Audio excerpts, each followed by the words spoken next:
guys, it's Dr. Bucci here with Turning Point Vet. I wanted to go over some basics of acupuncture treatment because I get a lot of questions, especially about the horses.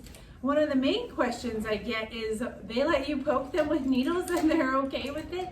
The answer is yes, they don't mind. The needles are really small, and with acupuncture, we want to poke them not where things hurt, but around where things hurt to help alleviate their pain and whatever things they're going through. So I figured we would go through an acupuncture treatment and talk about some of the basics.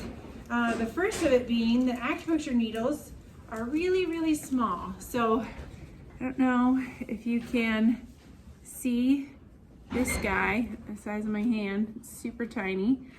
This is a horse-sized needle.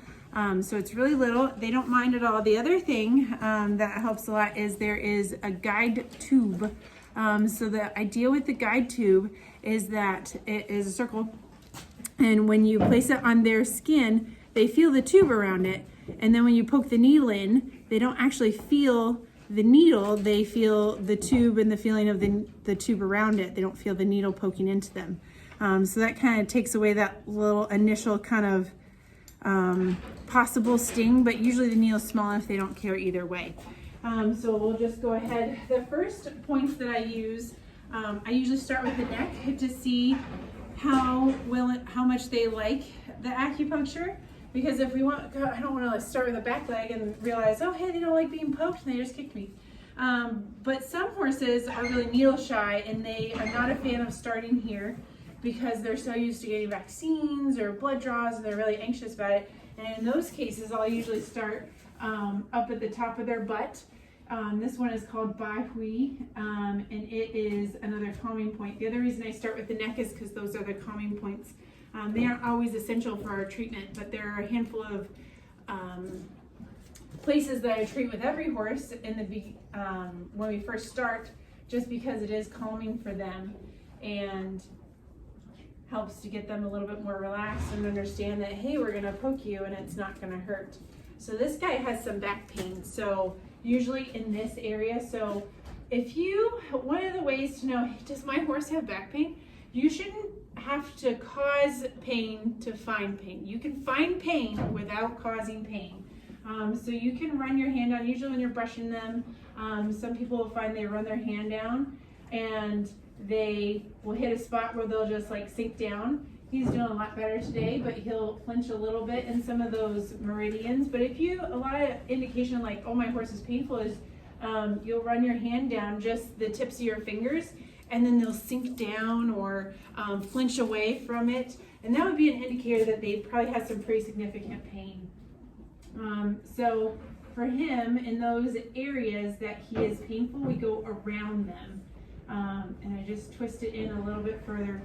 Everyone asks how far how do you know how far to put the needle in? It depends on the location. You know, if we're in these back areas where there's a whole bunch of muscle, I want to get a little bit deeper. But one of the other important things, and a reason that you want to use a veterinarian for your acupuncture, is you don't want to put the needle all the way in, because right here at the hub, where the pink part meets the metal part, is where it's weakest. If you put all the way in and their muscle crunches down, they can actually break the needle, and then it'll be stuck in there and you won't be able to get it out. I almost forgot, I got two. You won't be able to get it out. So in that situation, you're gonna have to have a veterinarian to sedate your horse and get the needle out, or do all the tricks that us acupuncturists know to get that unstuck. The other reason to have an acupuncturist and should be a vet is because the needles can get stuck. So not only can they break off and they're like, oh man, where is it? But they can actually, if they have enough inflammation, they have collagen fibers that wrap around the needle, and if that muscle is tense enough, it can constrict around that needle so much that it gets stuck and you can't pull it out.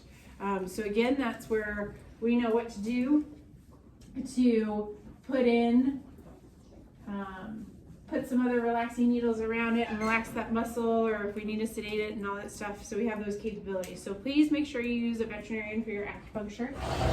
So as you can see, we're poking him all over the place and he does not care. He is not sedated, I promise you, because he is a little silly. But yeah, acupuncture is great for pain. It is great for arthritis, especially coming out of winter. I have a lot of horses with back pain because they're kind of used to not doing anything, being in the stall, or just being turned out, and then all of a sudden we're asking them to work, and they kind of lost a little bit of that top line, lost a little bit of those core stabilizing muscles, and then they're a bit sore. So this is just an introduction to a few acupuncture points and information about it. Follow on Facebook and Instagram at Turning Point Vet, or Dr. Bucci at Turning Point Vet on YouTube for more tips and tricks and information about acupuncture and chiropractic. And hopefully we see you soon. Enjoy your riding.